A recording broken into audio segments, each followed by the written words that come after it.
c'est gars typique là, mais quand du monde trouve ça, comment ils ont fait? Caravane, oui. Nous pas besoin de dire. Ouais, donc c'est. Café cigare contre mon grand-mère. Moi, t'as une caravane là. Tout réuni, petit, grand, tout, ceux qui comptent pas travailler, ceux qui comptent pas travailler. Et nous fouillons du sabot, ça, nous, hein. Qui tient mon famille, qui tient pour moi. Et moi, je suis un grand état. Mais c'est mal, nous faisons calculer qui nous fait authenticité. Pour être fort, c'est gars typique, il peut couler.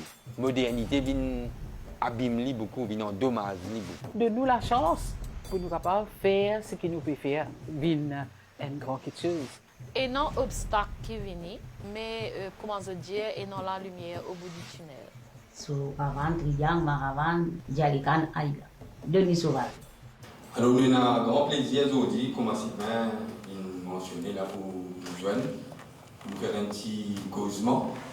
L'os assisé important qui tout sa documentation hors si base. Mais surtout dans perspective, ce qui nous appelle le patrimoine culturel intangible. Alors, ce qui nous peut faire là, il passe ça depuis n'importe quoi de ça. Il sorti depuis une initiative qui l'association pratiquants ségatypiques qui prend depuis pas mal de temps. Et en fait, il arrive à un point à côté un nouvel projet masé avait concrétisé.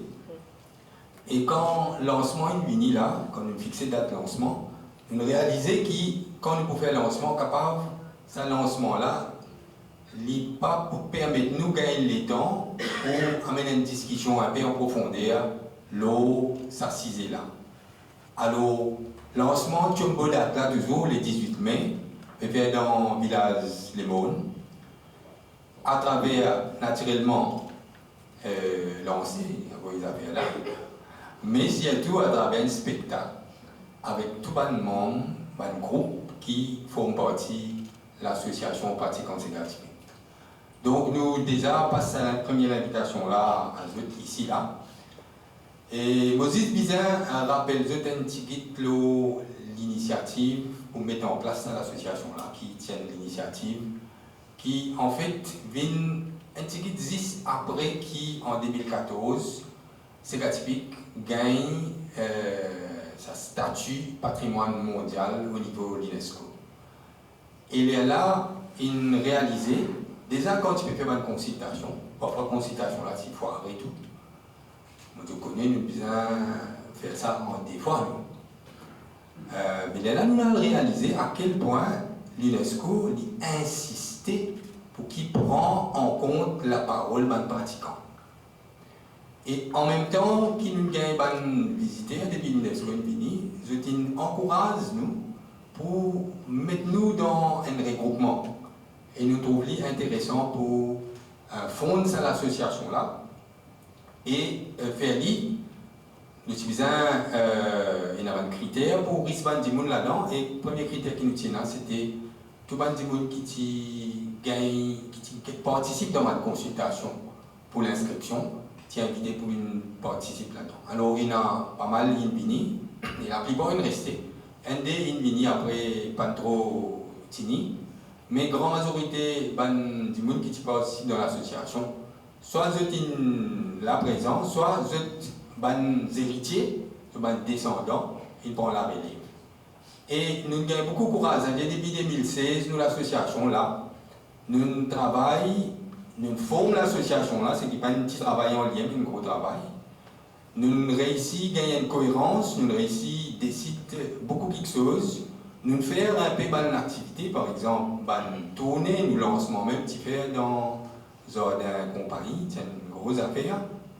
Nous faisons un détourné, Covid bloque nous un peu, mais après ça, nous trouvons dans une bonne réflexion nécessité pour qui nous capables effectivement, mettons en valeur toute cette tradition ségatypique qui finit dans le pays Maurice et nous trouvons qu'il est important qu'ils nous mettent au centre de sa préoccupation-là, bonnes pratiquants eux-mêmes.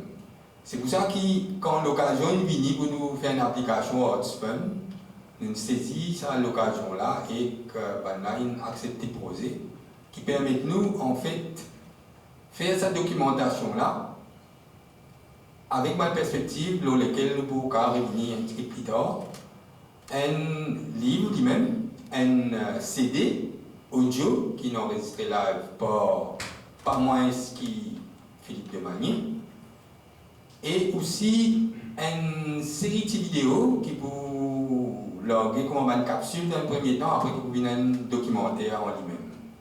Donc nous commençons l'intervention, nous prenons l'intervention, lui travaille comme CSR dans NHF, Madame Vanessa.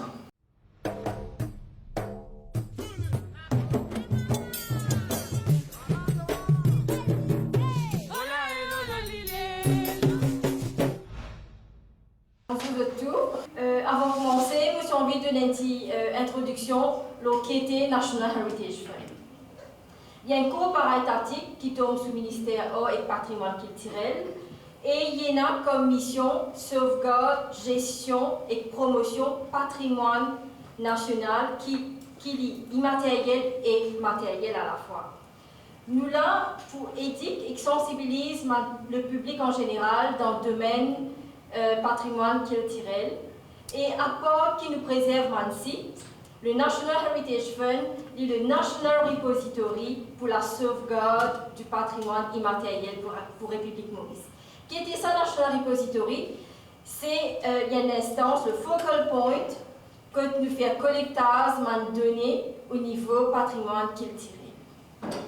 Quand nous cause patrimoine culturel, il ne fallait pas oublier Convention 2003 de l'UNESCO. Qui était ça, sa convention-là? C'est une série de guides qui aident à la promotion et à la sauvegarde du patrimoine culturel. Patrimoine culturel qui était? Il englobe tout les pratiques et les savoirs qui certainement fin hérité de ce passé et qui peut vivre, il peut recréer et il peut transmettre à la génération future. Quand nous cause patrimoine culturel, qu'il y englobe? Il englobe les expression et tradition orale, les pratiques sociales, les rituels, les savoir artisanal et tout les connaissances qui nous manquent grandiment, finina et qui à ce là nous pouvons essayer de mettre en pratique ou essayer de mettre sur pied pour capable transmettre à la génération future. Il ne faut pas oublier que pour nous capables de préserver un patrimoine culturel, il ne faut pas que nous gardions statique. Nous devons laisser évoluer d'après l'environnement et ce contexte. Et pour ça, la Convention 2003, il y a un joli guide qui aide à faciliter toute la communauté, praticiens et l'État en général, pour les capables mettre sur pied un plan de sauvegarde pour les capables de protéger le patrimoine culturel. La République Maurice est le deuxième pays qui a ratifié sa convention-là en 2004. Et depuis ça, il y a beaucoup de travail qu'il fait au niveau du NHF. Les films pilotent un travail d'inventaire, le patrimoine culturel de la République Maurice, qui est recouvert à Maurice, Rodrigue, Chagos et à Galéga. Quand nous finissons répertorier à peu près 117 éléments, avec l'aide de la communauté, après beaucoup de réunions consultatives. À quoi ça aide, ça l'inventaire-là? Ça l'inventaire-là, il aide à identifier les dangers potentiels qui sont capables d'empêcher ces éléments-là, ces pratiques-là, à être transmises et à être pratiquées. Il aussi met sur pied un plan de sauvegarde parce que chaque élément, chaque connaissance, chaque pratique est identique à l'IM. Ce qui fait que l'inventaire-là est très important dans le processus sauvegarde un patrimoine immatériel. La solution qui nous est proposée, c'est que peut-être nous pouvons mettre sur pied la digitalisation de notre recherche, rendre plus accessible à les jeunes surtout, pour qu'ils soient capables de motiver à documenter et à faire l'archivage de ce patrimoine culturel. Et comment nous sommes capables de faire ça? Nous sommes capables de servir les réseaux sociaux, comme Facebook, Instagram, ou les autres moyens pour nous capables de sensibiliser les jeunes à documenter le patrimoine culturel.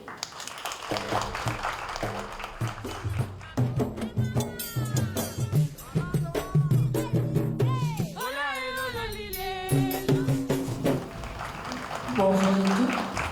Je tenir d'abord à rejoindre nos collègues parisiens pour remercier l'association pratiquante Sega Typique pour sa excellente initiative de regroupe les stakeholders, tout le monde qui est concerné par la préservation du patrimoine culturel intangible, mais également le public. Parce que nous, peut-être, la mauvaise cause de la perspective d'une chercheuse, historienne, il est important que nous gagnions la vie du public également. Le processus de consultation est très important. Alain il évoque ça. Il cause l'accent que l'UNESCO mettait la consultation, mais quand nous cause consultation, c'est tout le monde ensemble. Parce que ça patrimoine culturel intangible là, il est pour tout le monde. Il n'est pas juste pour moi, il n'est pas juste, comme me dire, pas juste pour moi, c'est pas juste pour le monde, il n'est pas juste pour un chef, c'est pour tout le monde mauricien.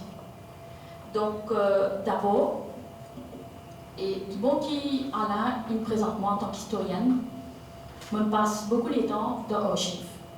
Je étudie mon document 18e, 19e siècle, et ce qui m'est capable de dire, c'est que concernant le patrimoine culturel intangible, il y a très peu ou pas de mention de ma pratique culturelle concernant différentes populations, surtout populations de l'esclavage. Peu de mention. Ou bien s'il y a une rare occasion qu'il y a une mention, c'est très bref. C'est très dommage qu'il fait aller comme ça. Tout simplement parce que pour la société coloniale, c'était une pratique barbare qui vient de l'Afrique. Et au contraire, je essaye tout qualité moyen pour retirer tout ça là de la population qui vient surtout de l'esclavage. Après, peut-être mentalité évoluer un petit peu au fil du temps, concernant la population engagée qui vient, il commence et autorise une pratique culturelle, mais en ce qui concerne la population de esclavée, comme un historien dit, donc c'était une pratique barbare qui n'est pas acceptée. Donc du coup, c'était une pratique qui n'est pas documentée, quand on cause une archive traditionnelle.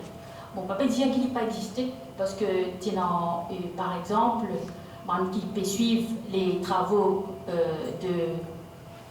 du musée intercontinental de l'esclavage, donc la chercheuse Clara Boyer-Rossel quand même, il retrouve les archives de Jeanne de Fauverville qui causent justement de pratiques culturelles de cette population.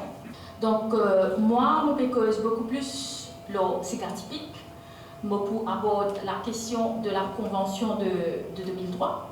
Donc quand nous cause l'inscription Sega Typique, la liste patrimoine immatériel mondial, donc le 27 novembre 2014, et Sega Typique fin inscrire, ça fin donne une reconnaissance internationale à Sega Typique. Sega Typique les caractérise l'âme, paysage culturel du monde, mais pas juste le monde, parce qu'il y a beaucoup moins les autres endroits, dans la région de Maurice, que le Sega Typique pratiqué. Sega Typique, c'est un patrimoine vivant, bizarre pratiqué. C'est la pratique de ce patrimoine-là, c'est ça qui vous garantit sa survie, qui vous garantit qu'il transmette d'une génération à une autre. Donc, quand nous cause documentation, archivage, nous peut cause tout ça, c'est-à-dire créer une documentation pour que tout ça de recherche devienne accessible au public.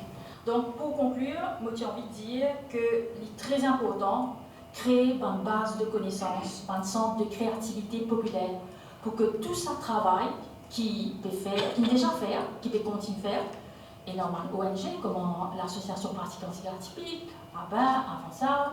Donc il y a beaucoup d'immeubles qui peut documenter donc un élément du patrimoine culturel intangible, et là, nous pécose plus spécifiquement le cigar typique. Donc, il est important que tous ces gens-là, assis ensemble, réunir cette connaissance, cette compétence ensemble pour rendre l'information-là accessible au public. Merci beaucoup.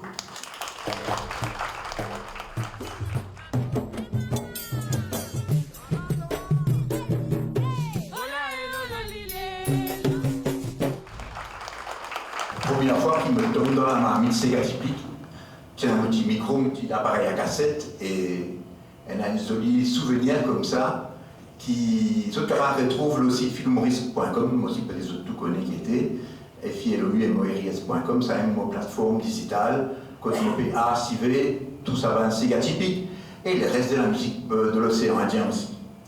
Donc, un jour, ma musicienne m'a dit, nous bien enregistrer une cassette santé en gazé, c'était le groupe Latanier, c'était la cassette Crapaud Crié en 1980N. Moi, je suis dans une église à Cassis pour gagner une jolie acoustique. Et pendant l'enregistrement, Ramjo Gana dit, tu connais, c'est un Sega typique pour jouer. Il me dit, mais ça, pas pour capable de jouer dans l'église, il y a trop beaucoup de réverbération. Et puis de toute façon, il y a quelques mois, je me trouvais un pique-nique bord la mer, dehors même la soir, moi je dirais, l'endroit idéal pour aller enregistrer ça, donc on a plaisir proposer le premier Sega typique qui m'a enregistré, qui sortit dans une cassette, c'était le cassette Crapaud Crié, et le morceau s'appelle Retarde qu'il tire.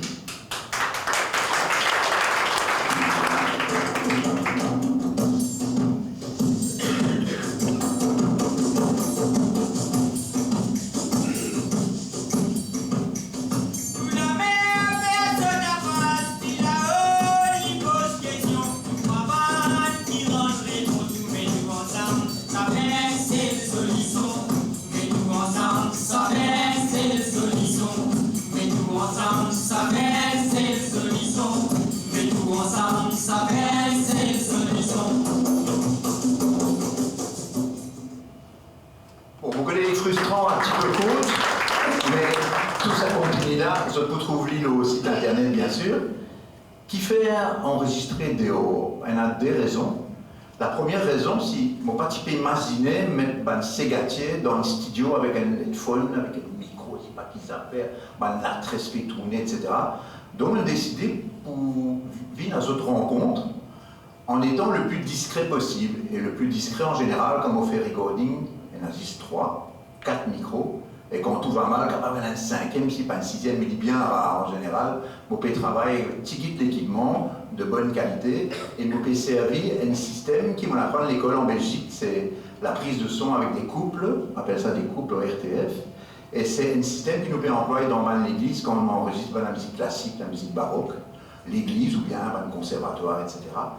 Et moi, je me dis, vous essayez, si pas d'y marcher, et de suite avec le morceau Retard de Culture, je me trouvais que ça fait la marcher. Ça veut dire que maintenant, en 2024, c'est le dernier enregistrement en 2019, technique là, pas changé, il marche toujours.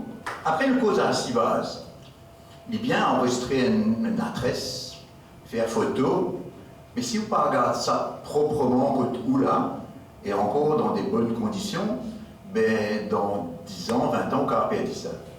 Donc, tellement je suis passionné par ce sujet-là, bien ranger tout le négatif, la case, etc. Quand il y a la capacité de numériser, on numériser.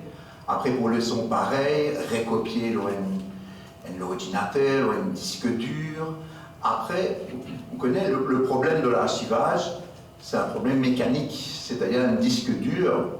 On met dans un coin, ou puis tomber, fini cassé, ou bien parfois, après 5 ans, on reprend un disque dur là, ça fait comment on a une difficulté pour tout voler, après vous perdez tout abandonné. Donc la solution qu'ils m'ont trouvée à l'époque, enfin à l'époque, il y a quelques années déjà, une dizaine d'années, c'est mettre ça sur le cloud. Ça veut dire, on met ça en l'air là-bas dans les airs, on connaît exactement si en Belgique, si pas la France, si pas Maurice, si pas un autre endroit. Parce que sur le cloud, elle a tout le temps backup, elle a tout le temps. Puis là, vous payez là, tant que vous payez. Vous dites, oh, ben, il faut bien payer. Oui, bien payer, mais quand on va acheter plusieurs disques durs dans vos carrières, qui va un disque dur la casser là, ben, on finit de payer la quantité de casse qui vous mettre dans un hébergement professionnel pour le son, l'image aussi, reste en permanence, qui même si serveur OVH Paris l'écrasait, de suite dans un autre serveur dans un autre endroit, capable en Chine ou bien en Inde, qui reprend l'information là et qui remet tout en place.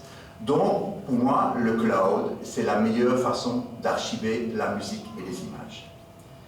Allez, nous arrivons en 2004, parce qu'entre 81 et 2004, moi, je retourne en Belgique. Et en 2004, j'ai enregistré Charlesia, La Voix des Chagos.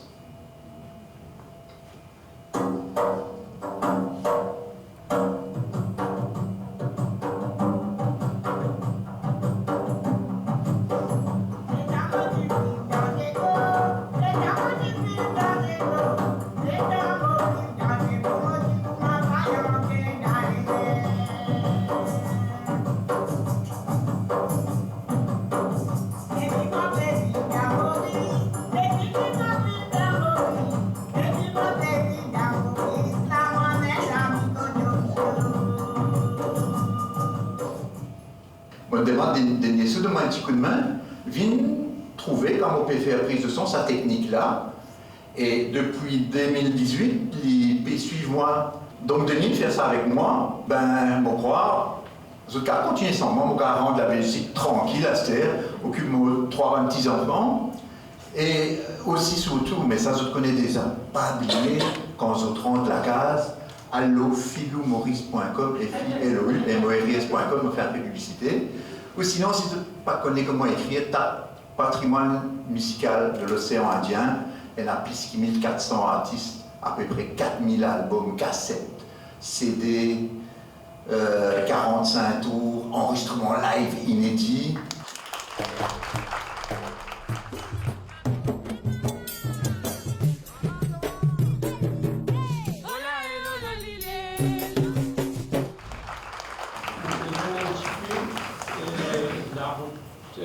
Sega, évidemment les mondes aussi reconnus pour moi Stéphanie Kinzer ou sur association avec Sega.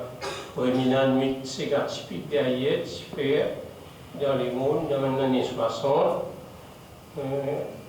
c'est comme ça. Mais il y a une certaine liberté qui finit développée au fil des temps.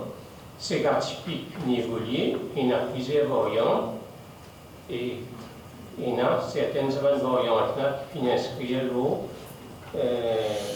la liste patrimoine intangible de l'UNESCO, comme Sega Tambour Audrey. Il y a aussi Sega Tambour Ilois, Pansagos. Mais il y a les autres variantes, Sega typiques qui pratiquaient et Philippe connaît ça bien, des arts, les autres, certains savants, comme Maloya, La Réunion, Moutia, Cécile, Sega Engazé, Maurice, qui paraît, comme Sega typique, tu peux refaire une PSC, tu peux reconnaître la société, Sega Engazé aussi, tu peux accepter.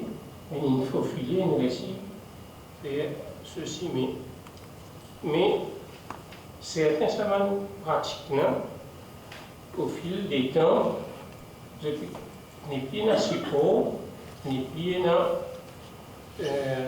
ATM qui peut développer ça, et c'est là que la préservation est important. Et j'espérais qu'il comme Annette peut dire, l'État capable de mettre 10 ressources qui visent dans la préservation du patrimoine culturel intangible, pas 10 fil la haute au patrimoine tangible, pour pratiquement toutes les ressources qui l'État sous budget par rapport à la culture, il y a le patrimoine tangible. Le patrimoine intangible, c'est des miettes. Pas si ressources financières, mais aussi en termes de ressources physiques et humaines. Il y a 10 petits unités dans NHF, pour pas dire un petit monde, sur le patrimoine intangible au niveau de l'État dans Maurice. Avec je réaliser qui l'avancement capable de faire pour préserver un patrimoine culturel intangible avec un moyen très limité. Un autre élément que j'ai envie d'évoquer, qui en est mentionné, qui manière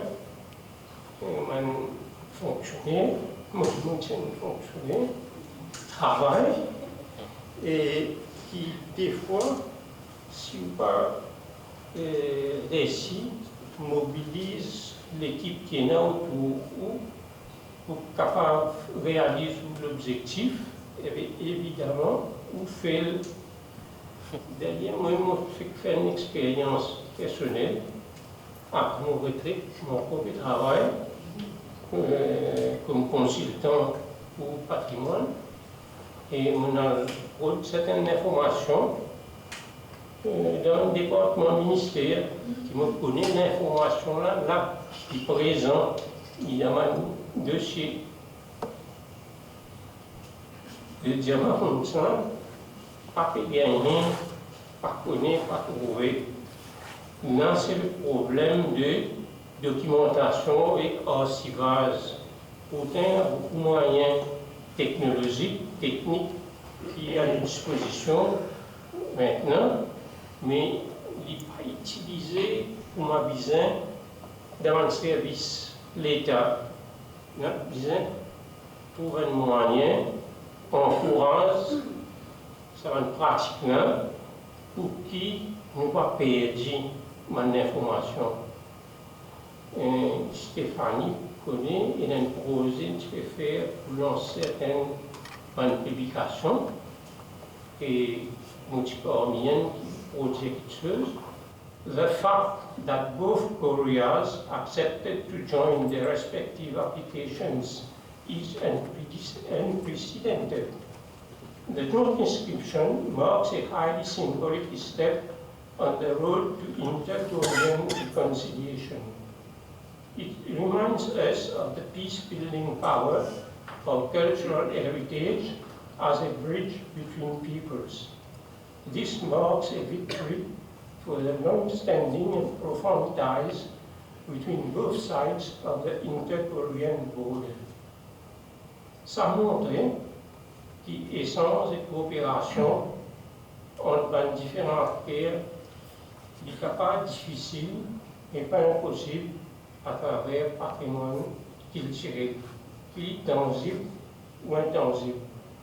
Donc, nous devons mettre tous nos efforts en place pour être capables de continuer de préserver sa trésor qu'appelle le patrimoine culturel.